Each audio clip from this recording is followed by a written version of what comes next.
চুল থেকে পায়ের নখ পর্যন্ত এফআই মানে তার হাঁটা চলা, তার চাউনি, তার অভিনয়, তার ভঙ্গি, তার স্টাইল কিভাবে করতে হবে সেটা এফআই মানিক সম্পূর্ণভাবে তাকে প্রতিদিন বুঝাই।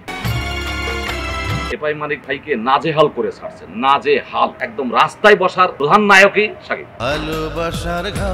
এফআই মানিক সাহেবকে সম্পূর্ণভাবে শাকিব খানের দেখা উচিত এবং যত টাকা লাগুক তার দেওয়া উচিত এবং মেডিকেলে আইসে তাকে তার পাশে বসা উচিত।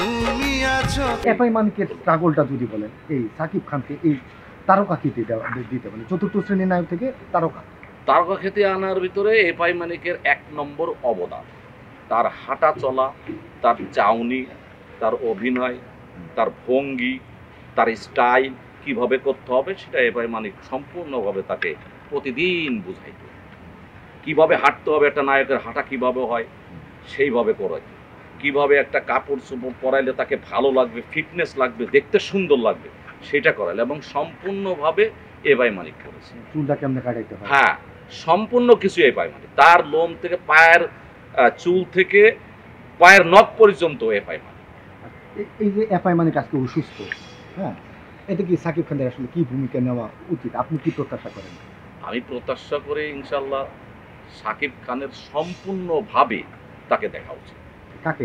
নাম এফআই মানিক সাহেবকে সম্পূর্ণভাবে শাকিব খানের দেখা উচিত এবং যত টাকা লাগুক তার দেওয়া উচিত এবং মেডিকেলে আইসে তাকে তার পাশে বসা উচিত। এটা হলো। অনেকে বলে যে এফআই মানিক তো আসলে অনেক ছবি করছে, অনেক হিট ছবি, ওনার দুরবস্থার জন্য দায়ী শাকিব খান, এই বিষয়টা আপনি কি বলেন? ওনার দুরবস্থার জন্য শাকিব খানই আসলে একটা মানে ৮০% দায়ী শাকিব খান। ওনার একটা ছবি মাংনা করে দেওয়ার কথা ছিল, তারপরেও ৩ লক্ষ টাকা তার কন্ট্রাক্ট ছিল, সেই টাকাটাও দিছে। তারপরে তারে অনেক বছর ঘুরাইছে, হ্যাঁ, জজ, ব্যারিস্টার, পুলিশ কমিশনার, ব্যয়বহুল ছবি ছিল, ওটাও আমি ম্যানেজার ছিলাম এবং আমি মানে লাইন প্রডিউসার হিসেবে কাজ করেছি পুরো ছবি।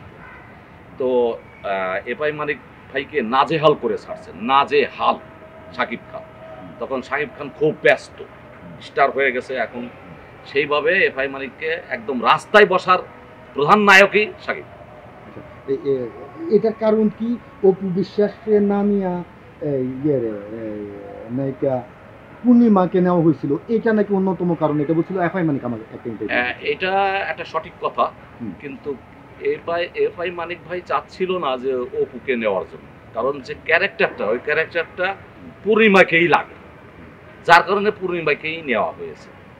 তো সেই কারণে শাকিব খানের রাগ হলে তো আসলে রাগ হওয়া উচিত না, কারণ কি একটা ডিরেক্টরের একটা চিন্তা ভাবনা থাকে যে আমি কাকে নিলে এটা ফুটিয়ে তুলতে পারবো, কাকে নিলে আমার ভালো হবে, সেটা তো জাস্ট ডিরেক্টরের ব্যাপার, এটা তো অন্য কেউ মাথা গালাইলেও হবে না, জোর করে দিলেও হবে না।